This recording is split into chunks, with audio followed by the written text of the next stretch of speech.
Zdravím vás, volám sa Jaro Korimský, som WordPress Speed Doctor a toto video je test pluginov pre objektov cache, ktoré používajú buď Redis, buď súbory alebo SQLite metódu pre objektov cache. Použil som na to plugin, tento WordPress Benchmark Tool. Trošku som si upravil, aby bežal len čisto test na objektov cache, aby som nestrácal čas s ostatnými vecami. A tu sú výsledky. Prvý plugin, ktorý som použil, je tento WP Redis a tento je trošku obťažný na nainštalovanie. Treba tam prekopírovať jeden súbor alebo urobiť link. Trošku to je také, ja nechápem, prečo to neurobili rovno. Ale išlo to nakoniec. No, výsledok je tu takýto. Ten plugin dáva tomu na lepšie výsledky a tu máme čísla, ktoré porovnáme teraz s ostatnými pluginmi, ale vidíme, že je rýchly. Ďalší plugin, ktorý tu máme, je Redis alebo Redis Object Cache. Ten je veľmi používaný a pozrime sa, ako tento obstál v našom teste. Takže zase sú tu všetko len veľmi dobré výsledky, ale keď si to porovnáme s predchádzajúcim, tak je tu malý rozdiel, zdá sa byť o niečo maličko rýchlejší. Takže asi čo sa týka ľahkosti inštalácie, tak tento bude asi použiteľnejší. Ďalší plugin, ktorý není špecializovaný na Redis, ale s ním spolupracuje, je Lightspeed. Je to cacheový plugin, full page cache vám pôjde len na Lightspeedových serveroch, ktorí to podporujú. A v tomto prípade my to nebudeme používať na to, použijeme to len na objektov cache. A tu je výsledok. Pozrite sa na to. Všetky tri, toto je stále 0, čiže to je, ani netreba na to pozerať. Všetky tri sú pod 1. 0, 2, 0, 7, 0, 6. Keď si to porovnáme s Redisom, tak je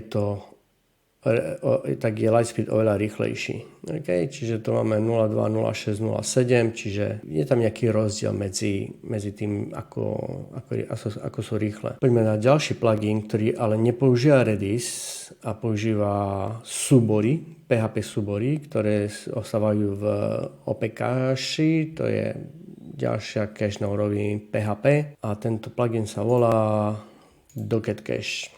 To je Object Cache Accelerator. Pozrieme sa na test, takže je ako tak rýchly. 1.4.0.8, 1.8, ale nie je najrýchlejší. Okay, možno nejakých iných, ale nie je najrýchlejší. Ďalší plugin, ktorý si pozrieme, volá sa SQLite Cache a tento plugin používa SQLite. To je verzia databázy, WordPress používa databáze SQL a tento plugin používa tzv. SQLite, to je taká zoštihlená verzia, ale používa na zápis súbor, čiže zapíše sa to do súboru, nie do databázového serveru. Okay? Čiže na to, aby to bežalo, potrebujete, aby váš hosting podporoval SQLite 3, napríklad ten môj proste ho používa automaticky, teraz sa nedá ani vypnúť, pozerám. Takže to by nemal byť problém, videl som ho všade zatiaľ. A pozrieme sa na výsledok. A tento výsledok je veľmi dobrý. Čiže 0.2.0.5.0.7, najbližšie k tomu je Lightspeed a to je 0.2.0.6.0.7.0.6, čiže je niekde veľmi blízko Lightspeedu. Celý ten test som prebehol na inom serveri s iným procesorom. Tento, ktorý vám ukážem, je procesor Intel Ghost 2019 v komparácii s predošlého hostingu, kde je Ryzen 7700. Tento procesor je asi tak 3-krát pomalší ako predchádzajúci. Pozrime sa na to, ako to bude fungovať. Redis tu máme a výsledok je horší, ale asi z toho dôvodu hovorím, že ten výkon procesoru je o dosť nižší. a tu je 142641. Porovnáme to s Lightspeedom. A Lightspeed až na tento sa drží na dobrú známku, ale to je 062119, čiže dosť veľký rozdiel medzi Redisom a Lightspeedom. Okay. Pozrime sa teraz na SQLite a výsledok je tiež veľmi dobrý, 0,71529, čiže je niekde veľmi blízko Lightspeedu.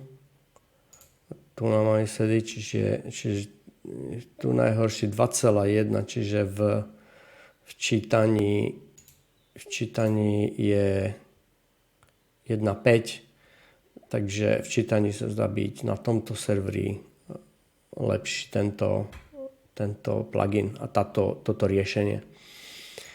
Naposledy si pozrieme na Docker Cache a tu máme zase asi najhoršie zo všetkých, čiže 3,5.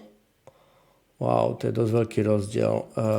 Tu máme 0,71529, čiže 3,5 namiesto 0,7, pomalý zápis, 2,343. Samozrejme, toto závisí od hostingu.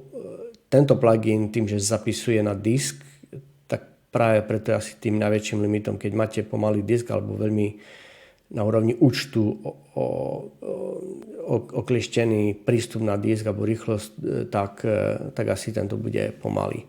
Potom, ako som robil test, som si pozrel graf vyťaženia a zistil som, že nerovnako zaťažujú procesor na vykonanie toho istého testu. Čiže prebehol som to ešte raz a tu máme takú tabuľku. Takže tu mám tabuľku, kde mám zapísané výsledky, ako zaťažil tento test výkon procesoru. A tu máme Redis 13%, Redis Object Cache 14%, Lightspeed 7%, ako je najlepšie skoro, ako vidíte. Docker Cache 35 a SQLite 11. Takže Lightspeed u mňa vyhráva aj v tejto kategórii, aj v iných, ale v tejto takisto. A tento SQLite sa zdá byť druhé najlepšie riešenie. Urobil som ten istý test ešte na ďalšom procesore AMD Epic, ktorý asi tak dvakrát pomalší od tohoto Ryzenu, ale nemá Redis, čiže som mohol vyskúšať len Docker Cache a SQLite. A tu je Docker Cache na pomalšom je 65 a tu na je 29. Takže je dosť možné, že toto je asi tak dvojnásobok, ale toto je trojnásobok, čiže je dosť možné, že buď zapisovanie na disk nemalo, síce to obidve sú zapisovanie na disk, ťažko povedať. Fakt to závisí od každého serveru, ale ak nemáte Redis a chcete použiť objíkovú cache, tak medzi týmito dvoma určite, aby som vybral SQLite. Ako vyzerá to byť určite veľmi solidné riešenie. A na záver, dúfam, že ste sa niečo dneska naučili. Dúfam, že si odskúšate, ktorý plugin bude pre vás fungovať najlepšie. A ďalšia vec je, či vôbec ho potrebujete. A to som videl vo veľa príkladoch, kedy Redis môže zachrániť doslova sekundy a takisto aj môže pridať 100, 200, 300 milisekúnd. Okay? Čiže nie je to pre každý prípad, nie je to proste za každú cenu to musíte mať. Je to veľmi dôležité skúšať si, ale keď si to skúšate, tak viete sa približne zorientovať, ktorým smerom sa máte ubrať.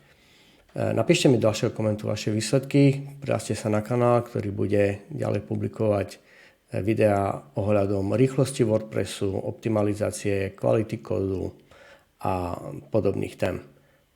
Prajem vám pekný deň.